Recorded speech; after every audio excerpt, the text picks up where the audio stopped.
Bueno, una pequeña introducción. Nosotros hoy estamos en la obligación de hablar. Bueno, vos podés empezar a grabar. Nosotros estamos en la obligación de hablar del decreto número 163. 163 del 2020, que ha provocado tantas convulsiones, tantos comentarios, tantos periodistas hablando, abogados mediáticos y no mediáticos hablando. Y entonces, claro, yo hicimos dos charlas sobre la ley, sobre el 27541, que algunos vinieron. Las grabamos a las dos charlas. Uno se llamaba análisis de la ley esta, qué sé yo, no me acuerdo bien el título. Y el otro se llama vaivenes en la jubilación de la 2231 de embajadores, ¿no? En esos dos programas que están grabados, están calculados en YouTube, uno de ellos ya tiene como 1300 visualizaciones. Entonces, evidentemente, si bien acá podemos ser, no sé, 40, 50, luego mucha gente se mete y lo ve. Entonces, a nosotros nos interesa sacarnos los problemas rápido encima y tan pronto sale una norma nueva, analizarla, porque es lo más práctico para todos nosotros. Es decir, rápidamente analizar y ver qué vamos a hacer y no tener después que pasa un tiempo ponernos a leer, etc. Así que yo creo en los análisis oportunos y contemporáneos al momento que sale la norma para despejar dudas y saber también qué vamos a hacer nosotros, porque en esencia analizar el decreto significa después resolver qué vamos a hacer. Si vamos a ceder a la presión de los clientes que nos piden que hagamos esto o lo otro, o si no vamos a hacer nada. Entonces, bueno, en esos dos videos yo ya analicé, incluso creo que nos anticipamos al tema de los aumentos segmentados porque los comentábamos que podían ser, como después ocurrió, y era previsible que ocurriera por la forma como lo presentaban, ¿no? Así que vamos a empezar analizando el decreto. María va a hacer una introducción y después voy a seguir. Bueno, vamos a hacer una breve introducción. Ahora, María, sí. Respecto de la ley 27541. Pasarla a la siguiente página. El artículo primero de la ley 27541 es la que declara la emergencia pública en materia económica, financiera, fiscal, administrativa, previsional, tarifaria, energética, sanitaria y social. Lo importante de esto, fundamentalmente, que nos afecta a todos y a nuestros clientes, es la emergencia en materia previsional. El artículo segundo de la ley establece las bases de delegación de facultades del Poder Legislativo al Poder Ejecutivo. ¿En qué se basa esa delegación? Fundamentalmente en que es en una materia específica que están determinadas por el Congreso y por un tiempo determinado. Se delegan fundamentalmente los objetivos de la delegación. Se hace hincapié en la sostenibilidad de la deuda pública, en la reestructuración tarifaria, en la reactivación productiva. Presten atención al inciso D. Crear condiciones para alcanzar la sostenibilidad fiscal. Después, en materia puntual de seguridad social, es decir, del sistema previsional, apuntalan que a fortalecer el carácter redistributivo y solidario de los saberes previsionales, considerando los distintos regímenes que lo integran como un sistema único, con la finalidad de mejorar el poder adquisitivo de aquellos que perciben menores ingresos. ¿Sí?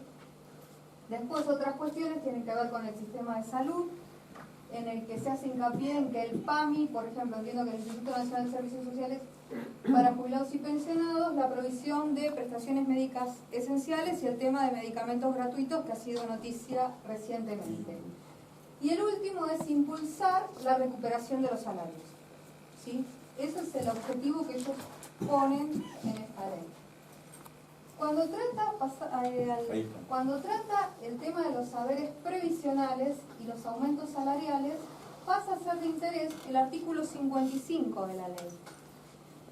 Este artículo es el que tiene vinculación directa con el decreto que salió recientemente el 19 de febrero, sobre el que después va a hablar el doctor. ¿Qué dice el artículo 55? Suspende por el plazo de 180 días la aplicación del artículo 32 de la ley 24241, sus complementarias y modificatorias. Y además, después hace hincapié en que se va a proponer, que se tiene que proponer un proyecto de ley de movilidad de los saberes, basado en los principios de solidaridad y redistribución. Sí, ahí nos está dando la pauta.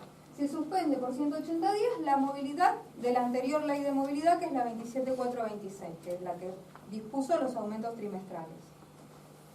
Pasamos, o sea, después de esto, o sea, tener un breve panorama de lo que dispone la ley, vamos a ver el decreto.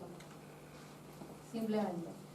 El decreto 163 de este año, que salió el 19 de febrero, se basa en la ley 27541 y establece un ámbito de aplicación que está dado por prestaciones otorgadas en virtud de la ley 24241, prestaciones de regímenes anteriores generales derogados, regímenes especiales derogados y aquellos que provienen de cajas transferidas. Es decir, todos los que estaban comprendidos en la movilidad de la ley 27426. Y en síntesis, ¿cómo queda ese aumento? Que saben todos ya porque es de público y notorio conocimiento, los famosos 1.500 pesos más el 2,3% de incremento. Este es el nuevo esquema de movilidad que se aplica a partir de marzo de este año. A partir de acá sigue el doctor. Sí, pasamos al... Bueno, los 1.500, claro, sí. Una pequeña aclaración. Todo lo que yo voy a decir corre por mi cuenta. No quiero convencer a nadie, no quiero discutir, estoy dispuesto a recibir preguntas, pero esto no quiero que se transforme en una polémica, ¿no? Por supuesto que lo que yo voy a decir no le va a gustar a mucha gente, lo siento mucho. Nunca hablo yo para caerle bien a los demás, para que me voten, porque no me interesa que me voten. Pagaría para que no me voten y yo pueda seguir viviendo mi vida tranquilo, ¿no? Pero digamos, no tengo ninguna vocación de convencer. Lo que quiero siempre es poner las cosas claras, primero para mí, porque en estos análisis lo que uno hace es poner las cosas claras para uno, y después transmitirlo por si puede ser útil a otras personas, abogados más jóvenes, etc. Entonces, vamos a hablar, pasemos a la siguiente. Porque yo escucho distintos argumentos en la tele, en la radio, etc. Y hay un argumento muy fuerte que lo vi incluso lo leí en un artículo de Ismael Bermúdez hace 2 días. Por ejemplo, uno puede decir, 2 es a 4, lo que 4 es a 8, lo que 8 es a 16. Pero en términos lógicos también uno puede decir, un soldado es el ejército, lo que un cura es la iglesia, lo que un jugador de Boca es el equipo de Boca. ¿Qué quiero decir? Son personas que están dentro de un grupo y su situación en eso es parecida. Y acá, una comparación o una igualdad muy fácil de plantear y que la han planteado es esta. Dicen, Badaro es a la 24241. Por supuesto que doy por sentado que todos saben lo que es Badaro, no me voy a poner a explicar Badaro, ¿no?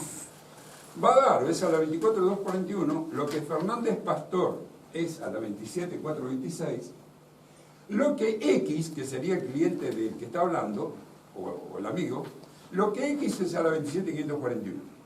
Bueno, esa igualdad es falsa. No es así. ¿Por qué no es así? Lo expliqué, está explicado en el video, lo que yo pienso. ¿Qué pasa? Badaro, con relación a la 24.241, es el caso en el que la Corte, luego de exhortar al Congreso a que dé un aumento, el Congreso no da nada, y la Corte se ve obligada, después de mucho tiempo, a fijar un incremento que recoge el fallo y que después los jueces aplican. Aquí, en este caso, no estamos frente a un Congreso que no hace nada, como lo pasó con el caso Badaro, sino estamos a un Congreso que resuelve suspender la movilidad, que se va a tomar un tiempo breve para dictar una nueva ley de movilidad, y en consecuencia esto no tiene nada que ver con Badaro. Pero claro, hay periodistas que por ahí sintieron Badaro y ahora dicen, no, este es un Badaro. No es un Badaro. Los que estamos en esto sabemos que no tiene nada que ver. Y la otra, que ya es un poquito más complicada, es Fernández Pastor es a la 27.426, lo que el caso de Juan es a la 27.541. Y eso tampoco es verdad. ¿Por qué? Yo fui uno de los que analicé la 27.426 cuando apenas salió, lo escribí y después, bueno, tuve la satisfacción de ver que en la sala 2, por la CLOF, prácticamente dicen lo que yo escribí. Y después fue confirmado por las demás salas, ¿no? Así que acá también no es cuestión solamente de analizar, también es cuestión de predecir. Porque si yo hago un análisis correcto y predigo lo que puede ocurrir, es más favorable que un simple análisis. Bueno, ahí con eso me fue bien. Pero, ¿por qué no es igual? En Fernández Pastor, el grave error que cometió este muchacho Hernán, ¿cómo es? El que era jefe de gabinete. Marcos Peña. Marcos Peña, el gran error que cometió es cambiar la movilidad modificando retroactivamente la base de cálculo. Yo eso cuando lo vi, bueno, en un momento yo estaba en una radio, yo sé que me estaban tirando piedras de parte de Peña, porque decían, una ley puede cambiar otra ley. Pará, las leyes tienen sus reglas y una ley retroactiva no puede afectar derechos adquiridos.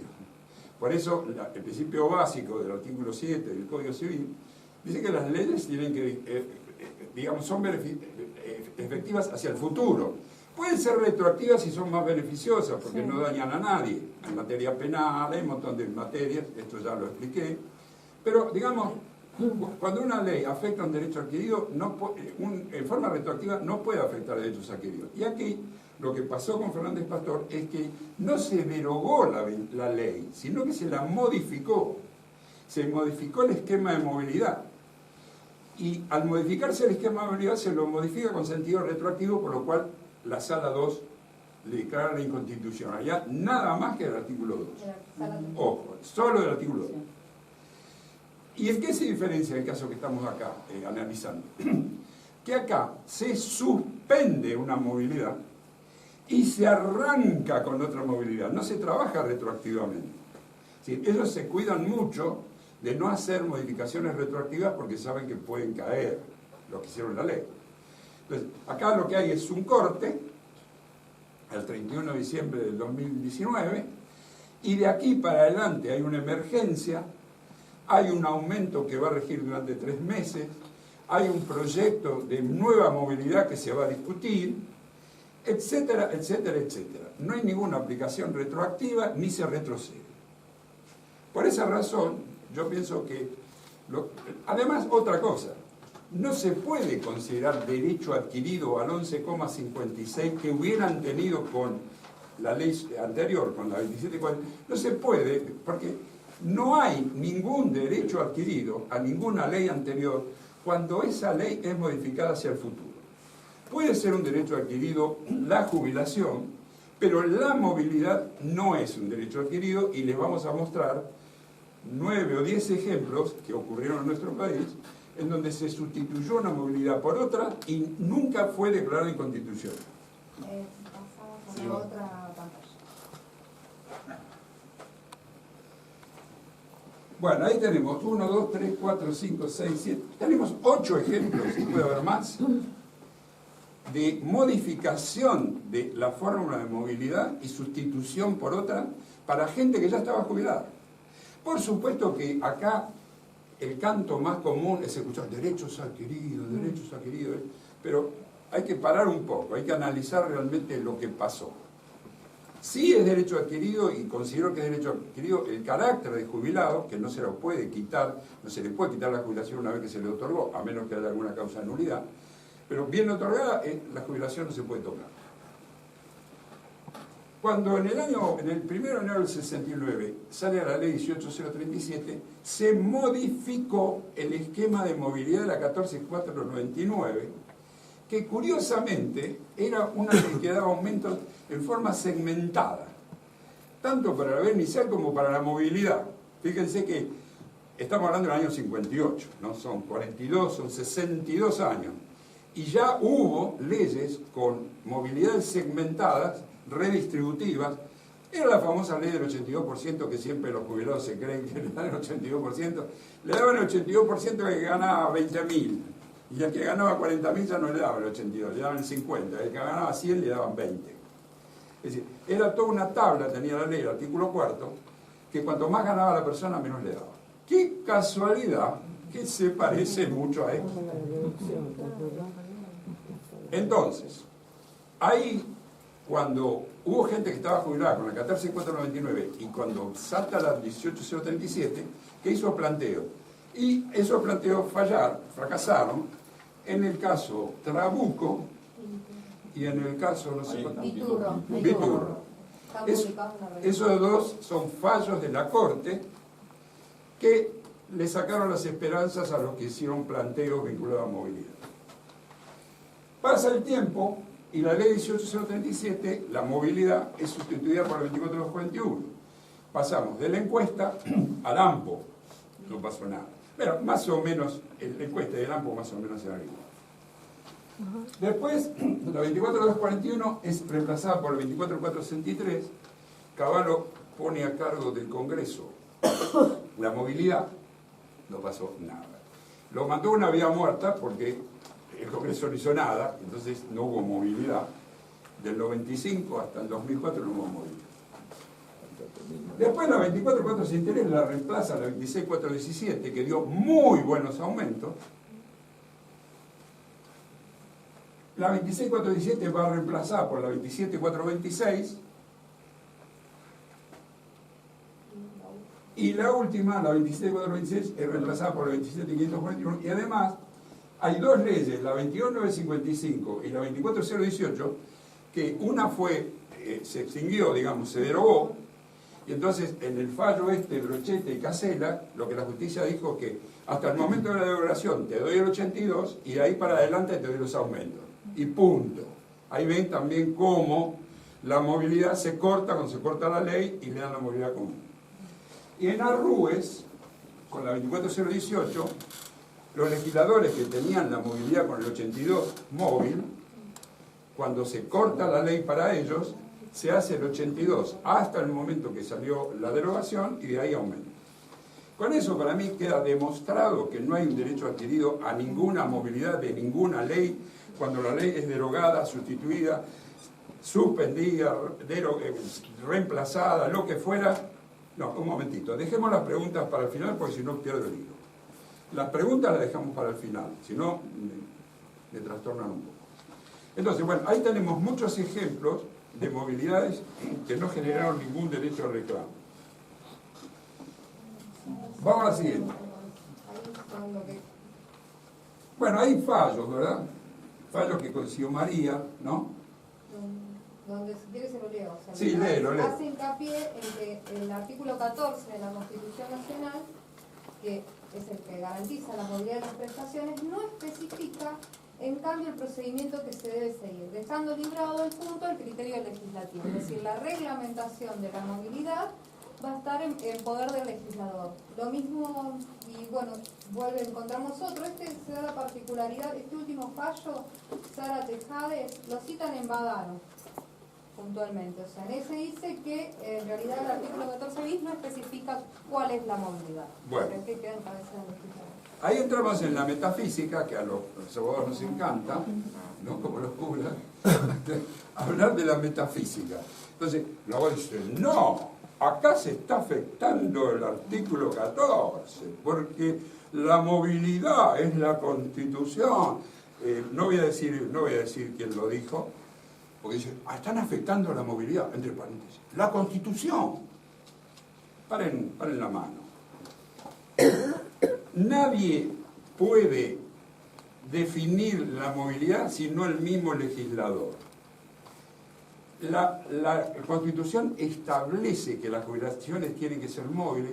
Eso se introdujo con la reforma del año 57, porque ya como en la Argentina había inflación del año 50, ya en el 57 eso se vivía. Entonces tuvieron que poner, porque la jubilación no tenía ninguna movilidad y había inflación. Entonces pusieron esa condición. Pero ¿qué ocurre? Son las leyes las que reglamentan las garantías constitucionales, las que tienen que definir qué movilidad, qué método de movilidad vamos a tener. Y ahí hay muchas opiniones, hemos visto un montón de variantes. La forma clásica siempre fue el incremento salarial, el incremento promedio de los activos, que era el artículo 53. Después hubo otras fórmulas más complejas, más favorables, menos desfavorables, pero digamos, yo rescato la voluntad soberana del Congreso, cuyos integrantes fueron elegidos por elecciones y por el voto popular, para que ellos apliquen la política previsional que les parezca correcta. Porque ganaron las elecciones, y si ganaron las elecciones pueden llevar a cabo la política que quieren y que sea razonable y constitucional. Lo que vemos es que este gobierno nos habla de una movilidad distinta, no una movilidad para todos igual, sino una movilidad segmentada, en donde le voy a dar más a los que ganan menos, que era la 14429, es decir, que existió.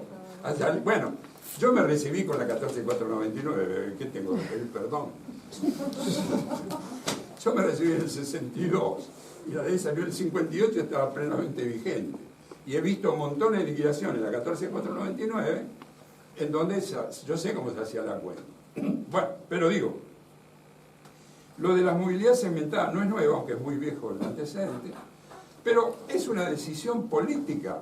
Los jueces, si a un juez no le gusta esto, a un abogado no le gusta esto, o un juez, por ejemplo, y puede declarar inconstitucional, pero puede ser un juez de primera instancia, no sé qué va a pasar en la Cámara, no sé qué va a pasar en la Corte. Yo no creo que ni en la Cámara ni en la Corte declaren inconstitucional este decreto, personalmente, ¿no? Por eso no me quiero prender con toda esta ola de entusiasmo que hay por hacer frontera. Pero bueno, subrayo, rescato la voluntad soberana de los representantes del pueblo para determinar el método de movilidad que les parezca correcto y razonable. Y si quieren que sea redistributivo, pues será redistributivo. Y al que le saquen o no le saquen, a todos los aplastados, digamos, hablan de un aplastamiento, bueno, a todos los aplastados que hagan la acción que quieran. En eso yo no me meto, cada uno puede hacer lo que quiera. Lo que pienso es que es válida la voluntad legislativa de hacer una movilidad redistributiva. Bueno, la emergencia. La emergencia, acá lo que estoy tirando son distintos aspectos del decreto que van a ser analizados por los jueces y que van a ser propuestos con impugnaciones de abogados previsionales o no. El tema de la emergencia es otro gran tema, porque está declarada la emergencia, y la emergencia es real, tiene un plazo, es grave, todos lo sabemos, no necesitamos ninguna prueba, estamos al borde del default. El gasto previsional es muy alto, por año son 50.000 millones de dólares, exportamos 80.000 millones de dólares y gastamos en previsión 50.000 millones de dólares. El gasto previsional representa más del 50% de todos los gastos.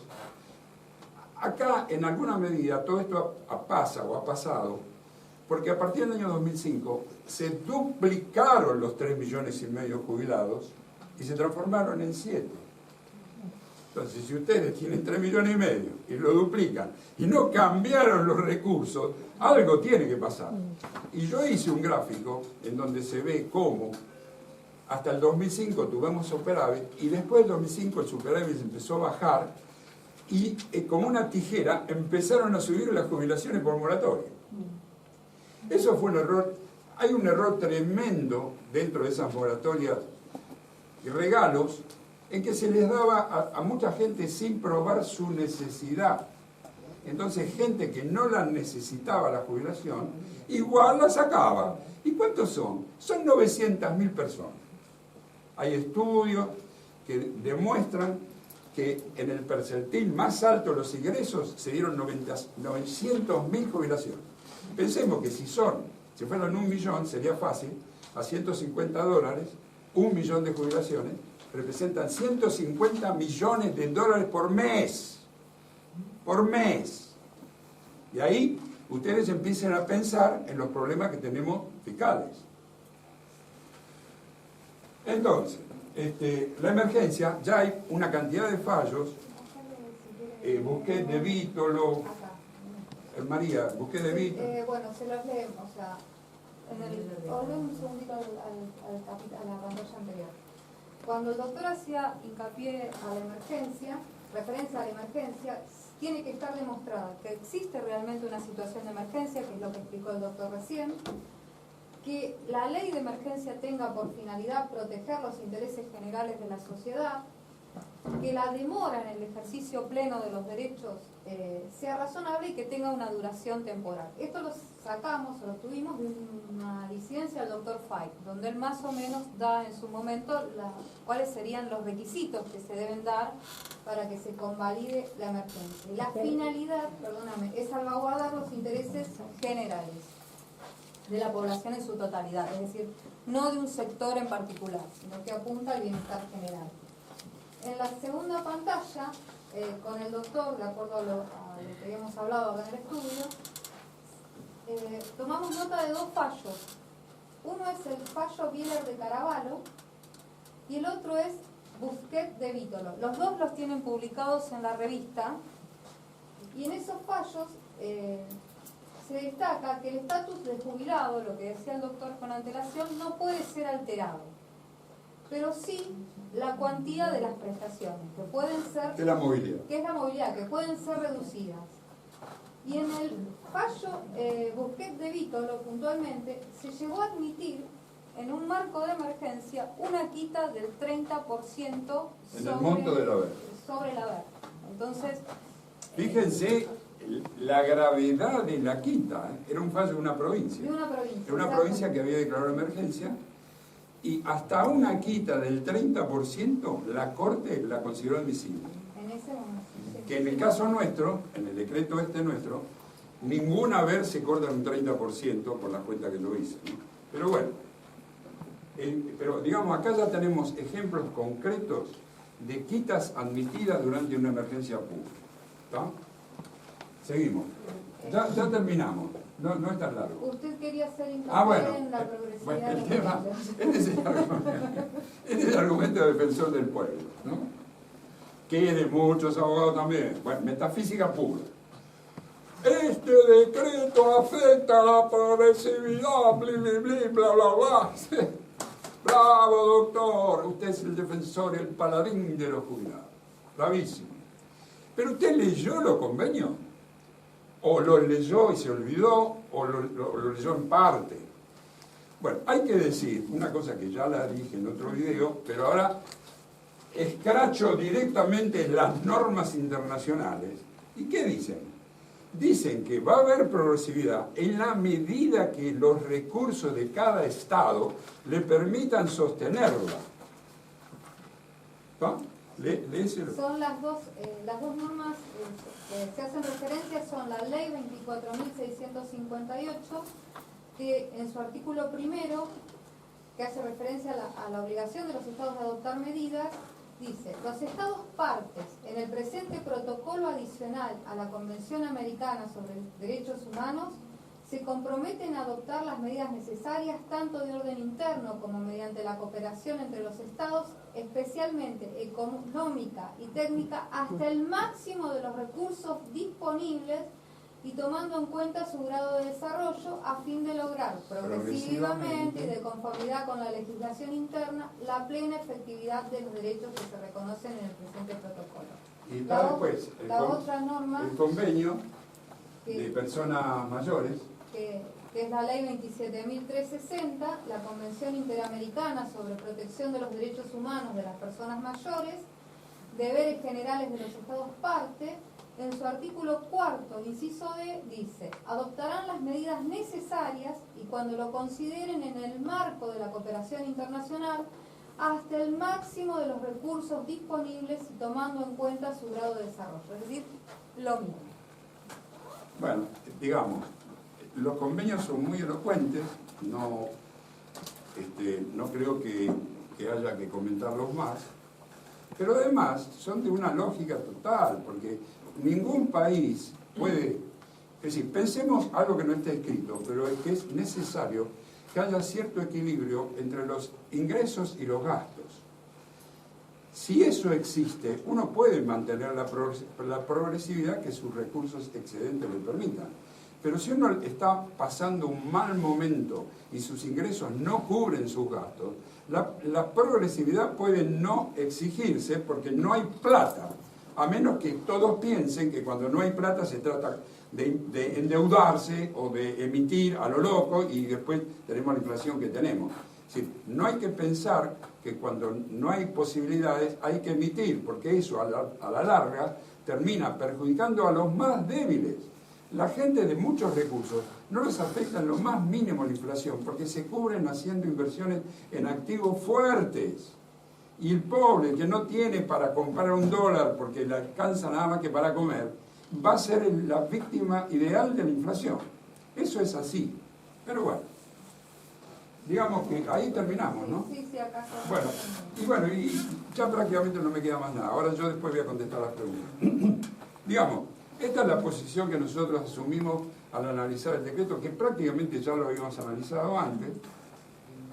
A nivel táctico, es un tema de... Abogados. María, dale vos. No, lo que hablábamos con el doctor es que nosotros como profesionales, si viene un cliente al estudio y te pregunta, porque yo calculo que todos están saturados ya de la pregunta de qué pasa con esto, que me suspenden el aumento, lo analizamos tomando en cuenta no el caso particular del que viene y lo afecta esta reducción. Si nosotros tenemos un cliente donde vamos a iniciar un reclamo de reajuste por movilidad, donde vos tenés recálculo que tiene diferencias por recálculo de la haber iniciado, es decir, tenés otras cuestiones, bueno, este tema puede ser un punto más para introducir en la demanda y ver cómo lo reclamamos. Seguramente todos haremos hincapié en la confiscatoriedad. Ya conocemos, ¿no?, cuáles son los argumentos generales. Ahora, si viene una persona solamente para que cuestionemos esto, la verdad que me parece que no sé hasta qué punto se justifica. Eso es lo que hemos hablado con el doctor. Pasó también con la 27426, cuando el 27426 salió, se cuestionó el carácter retroactivo y ya salieron fallos que dicen que hay que dar el 14% en marzo del 2018, pero no hay que dar el aumento de junio del 2018, sino que dar el aumento de septiembre del 2018, porque se produciría ahí se encimarían los periodos que se toman para hacer la cuenta, y al encimarse el aumento de junio es improcedente. Con lo que los juicios que uno puede iniciar, que yo los incluí en la demanda, porque a pesar de que a mí no me interesaban mucho, había mucha gente que estaba interesada en eso, porque en definitiva de lo que se trata son un 3% de diferencia. El que cobraba el 14 y después cobraba el 5, con relación al que cobraba el 5 y después cobraba el otro 5, hay 3 puntos de diferencia. Y mucha gente no quería o no quiere hacer o plantearse un juicio por esa pequeña diferencia. Pero evidentemente que digamos, la diferencia existía, pero no era muy importante. Acá pasa algo parecido en ciertos tramos del haber, por ejemplo, los que ganan 20.000, los que ganan 30.000.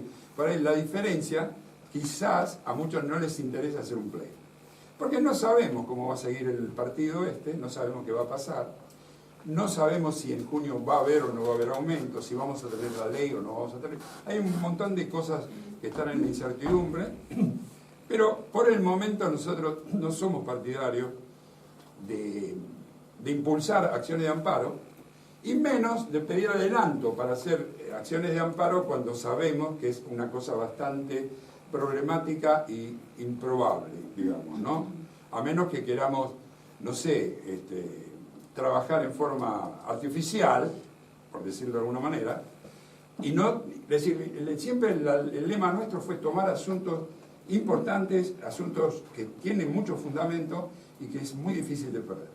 Igualmente, a nivel previsional sabemos que el 15% de las liquidaciones salen no beneficia, porque hay una cantidad de colegas nuestros que meten demanda a rolete sin preguntarse cuánto mejora, porque una le salió bien, y entonces después la siguen haciendo, y claro, algunos la ganan, otros la pierden.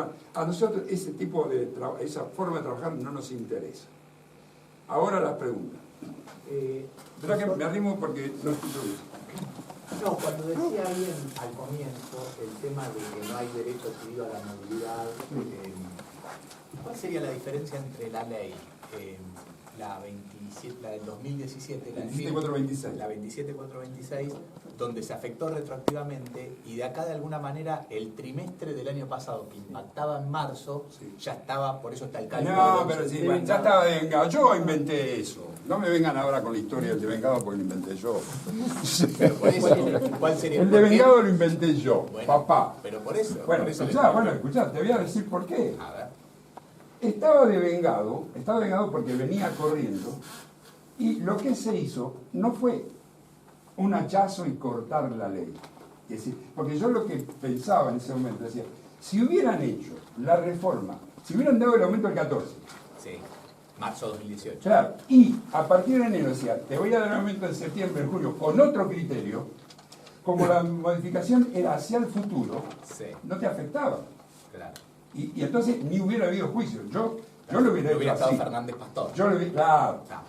La gran diferencia con esto es que acá cortan al 31 de diciembre. Ya te di el aumento de diciembre. Ya te lo di. Lo cobraste. Sí. Ahora te corto y te voy a generar una nueva movilidad. Y ahí es aplicable todo lo que te dije. Que cuando hay una derogación, suspensión, sustitución del régimen de movilidad, para mí te la tenés que bancar. Porque no hay derecho adquirido a tener la movilidad de la ley de atrás. Porque hay una cosa que no la dije, pero que es evidente.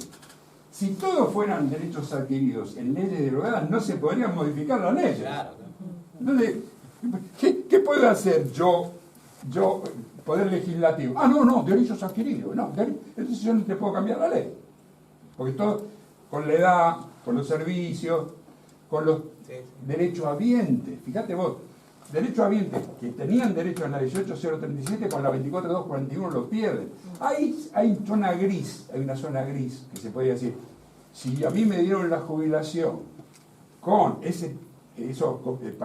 copartícipo, causaviente o derechohabiente, y como que hay un derecho a que vos me sigas dando eso.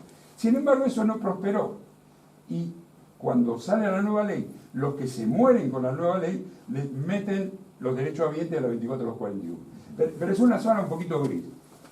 En cambio, si bien hay zonas grises de derechos adquiridos, que yo en eso respeto cualquier divergencia, en la movilidad tiene una particularidad la movilidad, que la movilidad está muy atada a las posibilidades de pago.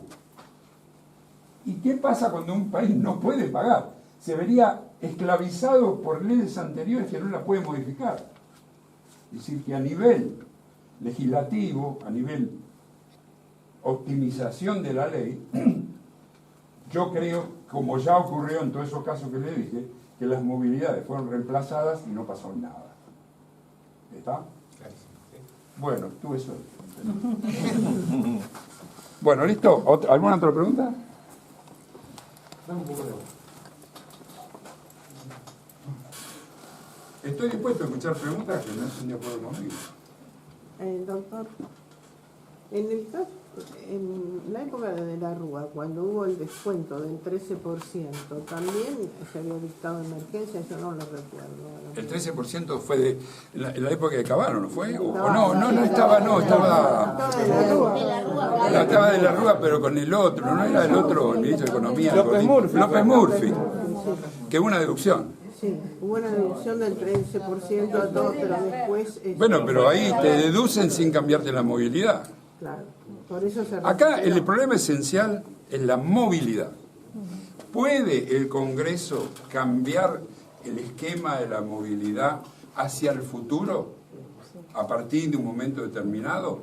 Porque acá ellos quieren hacer una movilidad populista, redistributiva, segmentada, como quiera llamarle, pero si ganaron las elecciones, pueden hacer la movilidad que ellos quieren.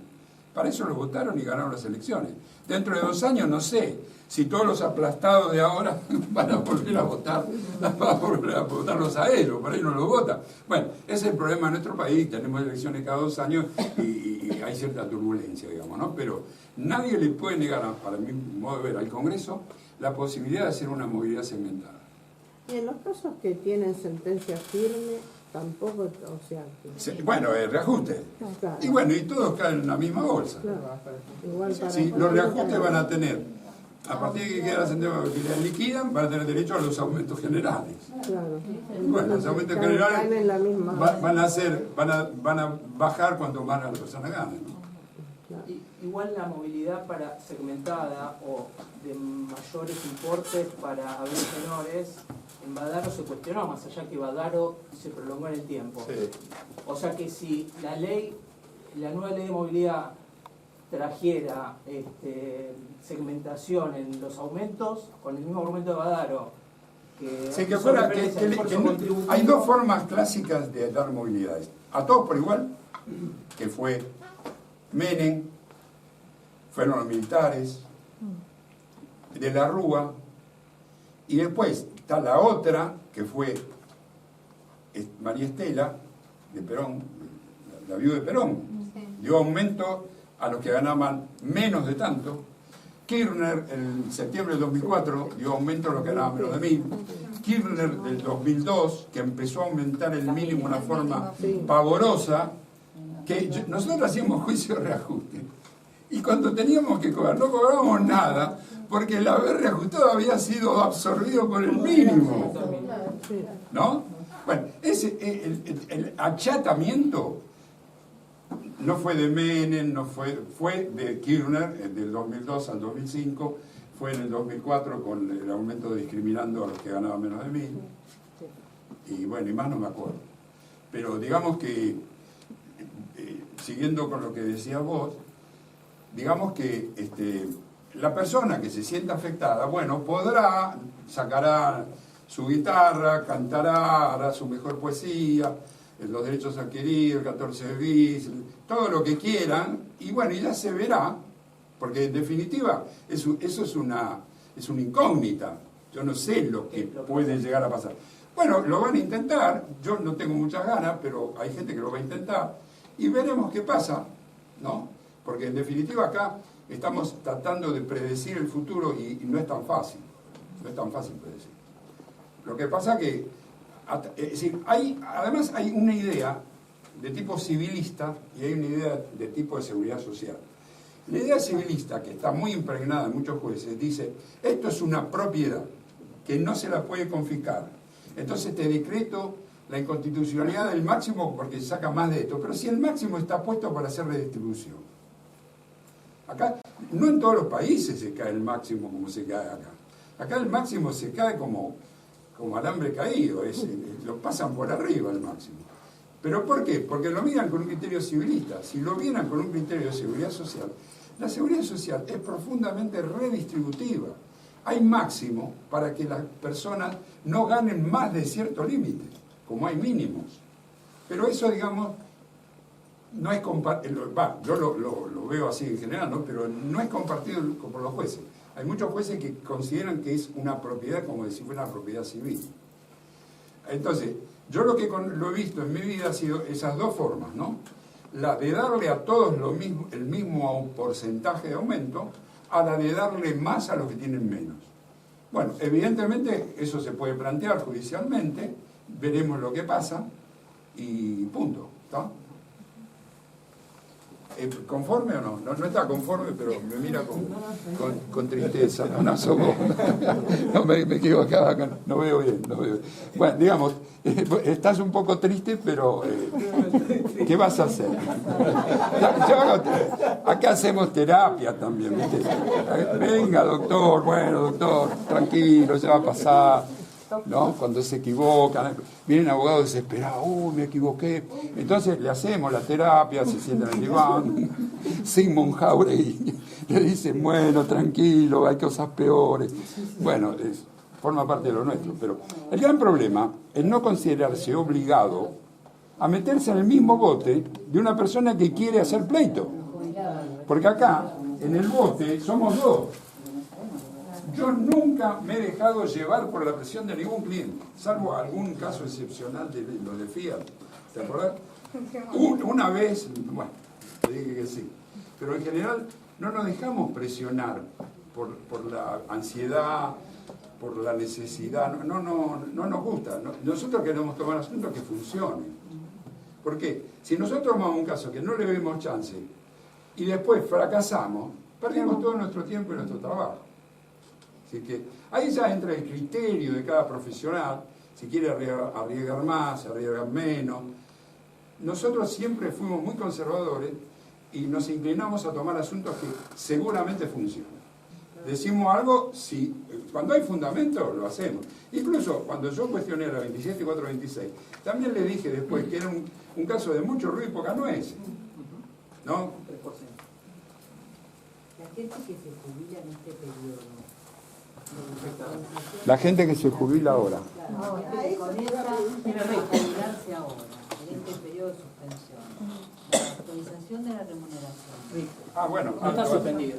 Sí, esperen. Esperen, muy linda pregunta. Si yo suspendo la movilidad, tengo que seguir usando los mismos coeficientes que vengo usando hasta ahora. Porque lo que tiene la movilidad, perdón, hay un tema de cálculo que yo no lo pensé, le agradezco la pregunta, pero no lo pensé. Cuando uno da un aumento a todos los jubilados, en espejo tiene que actualizar los coeficientes de la remuneración. En este momento no ocurre exactamente así, porque hay dos criterios distintos. Para actualizar remuneraciones hay un criterio y para dar aumentos hay otro criterio levemente distinto. Entonces se produce una leve diferencia entre lo que aumenta la jubilación y lo que aumenta los coeficientes. Ahora, concretamente, en este caso, no sé cómo van a ser los coeficientes para personas que se jubilen de marzo en adelante. No lo sé. No está suspendido el RISTE. ¿Cómo? Que no está suspendida la actualización de las remuneraciones. Bueno, vamos de nuevo. Lo digo de nuevo, pará, lo digo de nuevo. Cuando sale un aumento, el aumento de diciembre del 2019, en armonía con ese aumento, se actualizan todas las remuneraciones históricas de las personas que van a cesar después del 1 de diciembre, o después del 30 de noviembre. ¿Estamos ahí? ¿Qué pasa? Como ahora hay un aumento, que no sé cómo graduarlo, porque hay un aumento de 1.500 más el 2,3, pero eso según donde quede la persona, donde esté. Entonces, ahora no puedo contestar la pregunta que me hacen, porque no sé cómo, con qué porcentaje van a aumentar la actualización de las remuneraciones históricas. ¿Está claro? ¿Lo entendió? ¿No lo entendió? No, lo que se suspendió es la movilidad, pero la actualización. Dale. La actualización de remuneraciones por Pero no quiero discutir el tema de movilidad ni el tema de actualización con abogados. Es un tema para hablar con contadores. Porque ustedes se agarran a la letra, dicen, se suspendió esto, pero no se suspendió lo otro. Pero son dos caras de la misma moneda. Siempre fueron dos caras de la misma moneda. Gracias, doctor. Muy claro. Querido. Con la 27426 cometieron un error porque usan dos índices diferentes para hacer cosas que tendrían que ser iguales. Pero hasta la 27.426 te daban un 10% de aumento, y esto te lo digo del año 69. ¿eh? Es decir que del 69 tenés 31 más 18, bueno, casi 50 años tenés. ¿En dónde? Te daban un 10% de aumento, se actualizaban los coeficientes en un 10%. Porque una cosa lleva a la otra. Es como, son las dos caras de la misma moneda. Así que vos no podés independizar una cosa de la otra. No la podés separar. Porque lo justo es que el tipo que cesó en diciembre, si yo le doy un 10% de aumento, al tipo compañero de él, ¿no?, que se va a jubilar en enero, le tengo que incrementar las remuneraciones con el mismo aumento que tuvo el otro. Para que hay un principio muy importante que se llama la indiferencia del cese. La indiferencia del cese está escrito hace muchos años por un estadístico que se llamaba Helio de la Vedova, que demostró el mecanismo en la ley, creo que la 21.451, que modificó la 18.037, donde se incorporó el coeficiente de corrección, el índice de corrección, bla, bla, bla. Y entonces ahí demostraba cómo tipos que se van jubilando en momentos distintos terminan cobrando lo mismo si tenían las mismas remuneraciones. ¿Por qué? Si daba un aumento, después al que se iba a jubilar el otro mes ya le incorporaba el aumento dentro de la coeficiente de actualización. Entonces, lo que vos me planteas es meramente un tema de lenguaje, un tema de vocablos, derogaron esto, no, son las dos cosas las mismas. Igual, como es muy, digamos, dispar el aumento, porque a uno te doy más, a otro, ¿cómo voy a actualizar la remuneración? ¿Qué voy a tener? ¿18 tablas de índices distintos según lo que gana la persona? No lo sé. Por eso le contesto a usted que todavía no lo sabemos. Lo mismo pasa con la determinación de la máxima remuneración imponible, entonces. Claro, pasa con todo, con todo lo que se ajustaba. El máximo, la remuneración imponible, el mínimo. Ustedes saben que venía un aumento y había toda una tabla, ferroviarios, qué sé yo, un montón de pensiones, bueno, todo, pensiones no contributivas, combatientes. Venía un aumento y se actualizaba todo eso. Ahora, ¿con qué lo voy a hacer? ¿Con el 2,3? ¿Cómo lo hago? No lo sé directamente.